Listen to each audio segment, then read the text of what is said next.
Halo, assalamualaikum. Kembali lagi di Dumas Channel. Belajar IPA lagi yuk. Kali ini kita akan belajar sistem organisasi kehidupan makhluk hidup. Jangan lupa untuk berdoa terlebih dahulu dan persiapkan alat tulis dan buku paketnya ya. Selamat belajar. Untuk pembukaan, Ibu mau bertanya, apakah di kelasmu ada struktur organisasi kelas? Apakah kamu terlibat dalam organisasi tersebut? Ternyata jika diperhatikan, kamu merupakan bagian dari kelas. Kelas kamu juga merupakan bagian dari kelas 7. Kelas 7 merupakan bagian dari SMP. Ternyata sekolah kamu adalah bagian dari sekolah-sekolah yang ada di kecamatan dan seterusnya. Artinya, kamu sebagai peserta didik merupakan unit terkecil dari organisasi sekolah di kecamatan. Dengan demikian, urutan-urutan unit ini akan membentuk suatu tingkatan atau hierarki struktur. Hierarki struktur ini dinamakan hierarki biologi yang membentuk suatu organisasi kehidupan. Hierarki tersebut dimulai dari atom, molekul, organel, sel, jaringan, organ, sistem organ, organisme, populasi, komunitas, ekosistem, bioma, dan yang terakhir, biosfer. Kita pelajari terlebih dahulu atom dan molekul. Atom adalah suatu satuan dasar materi. Kita perhatikan pada gambar yang terdiri atas inti atom serta awan elektron bermuatan negatif yang mengelilinginya. Inti atom terdiri atas proton yang bermuatan positif dan neutron yang bermuatan netral. Paham ya? Yang kedua adalah molekul. Jadi molekul itu adalah sekumpulan dua atom atau lebih dalam suatu susunan tertentu yang terikat bersama oleh ikatan kimia. Coba kita perhatikan, ada sekumpulan H2 atau hidrogen, O2 atau oksigen, dan seterusnya sampai ikatan CO2 atau karbon dioksida. Selanjutnya yaitu organel sel dan sel. Sel merupakan unit terkecil yang menyusun tubuh makhluk hidup dan merupakan tempat terselenggaranya fungsi kehidupan. Sel pertama kali ditemukan oleh seorang ilmuwan Inggris bernama Robert Hooke pada tahun 1665. Sedangkan organel sel adalah unit-unit kerja di dalam sel yang bertugas untuk menjalankan fungsi sel. Nah, sel sebagai unit struktural dan fungsional kehidupan, sel mampu melakukan regulasi terhadap dirinya sendiri, mampu memproses energi, tumbuh dan berkembang, tanggap terhadap lingkungan, serta melakukan reproduksi untuk melestarikan jenisnya. Setiap organisme tersusun atas salah satu dari dua jenis sel yang secara struktural berbeda. Nah, kedua jenis sel tersebut adalah sel prokariotik dan sel eukariotik. Pada sistem 5 kingdom hanya Monera, yaitu bakteri dan ganggang hijau yang memiliki sel prokariotik. Sedangkan protista, jamur, tumbuhan, dan hewan semuanya terdiri dari sel eukariotik. Kita bahas sel prokariotik. Pro artinya sebelum, kariot artinya nukleus atau inti. Jadi sel prokariotik memiliki inti sel tetapi tidak diselubungi oleh membran inti. Kita lihat pada gambar contoh bakteri Bacillus coagulant yang dilihat dengan mikroskop elektron. Sel prokariotik strukturnya lebih sederhana daripada struktur sel eukariotik karena tidak mempunyai organel yang terbungkus membran. Batas sel ialah membran plasma. Di luar membran plasma terdapat dinding sel yang cukup kaku dan seringkali berupa kapsul luar yang biasanya mirip jeli. Sebagian bakteri memiliki flagela atau organel pergerakan, pilih untuk struktur perlekatan atau keduanya yang menonjol dari permukaan selnya. Sampai di sini paham ya?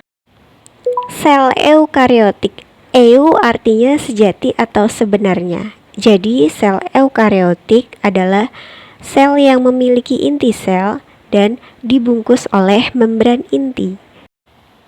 Kita ke contoh sel eukariotik, ada sel hewan dan sel tumbuhan. Sel hewan dan sel tumbuhan ini akan kita pelajari pada video yang lain ya. Di sini kita lihat perbedaan dasarnya saja.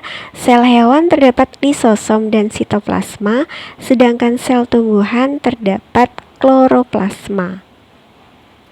Hierarki selanjutnya yaitu jaringan. Jaringan adalah sekelompok sel yang memiliki struktur yang sama dan bertindak bersama-sama untuk melakukan fungsi tertentu. Sebagian besar, jaringan terdiri dari beberapa jenis sel yang mencakup berbagai kebutuhan fungsi jaringan. Contoh jaringan ada jaringan tumbuhan dan jaringan hewan. Jaringan-jaringan pada hewan dan tumbuhan. Jaringan hewan ada jaringan ikat, jaringan otot, jaringan epitel, darah, jaringan tulang, jaringan saraf, jaringan adipos, dan jaringan tulang rawan. Sedangkan jaringan pada tumbuhan terdapat pada akar, batang, dan daun, ada jaringan dermal, jaringan dasar, dan jaringan pembuluh. Oke, jaringan ini akan kita bahas pada video yang lain ya. Selanjutnya, organ dan sistem organ. Organ merupakan kumpulan beberapa jaringan yang memiliki fungsi tertentu. Sedangkan sistem organ adalah beberapa organ yang bekerja sama melakukan fungsi kompleks. Kita lihat contoh organ, ada organ mulut, kerongkongan, lambung, usus halus, usus besar, sampai anus. Coba amati pada buku kalian masing-masing, ternyata organ-organ tersebut tadi merupakan sistem pencernaan yang memiliki fungsi mencerna makanan, mengabsorpsi molekul-molekul makanan yang sudah disederhanakan. Selanjutnya yaitu sistem pernafasan. Organnya rongga hidung, epiglotis, laring, trakea, bronkus, bronkiolus, dan paru-paru. Paham ya, berarti kalau sistem pernafasan untuk bernafas.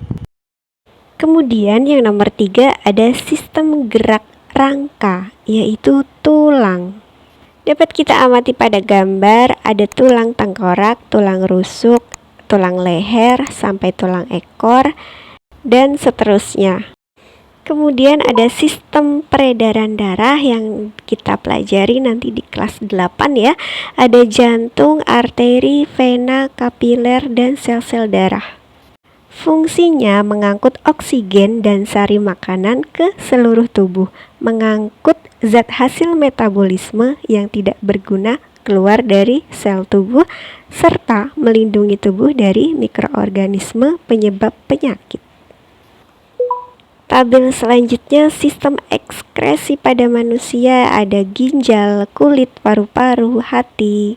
Fungsinya mengeluarkan sisa metabolisme yang tidak terpakai dari dalam tubuh dan menjaga keseimbangan sel dengan lingkungannya.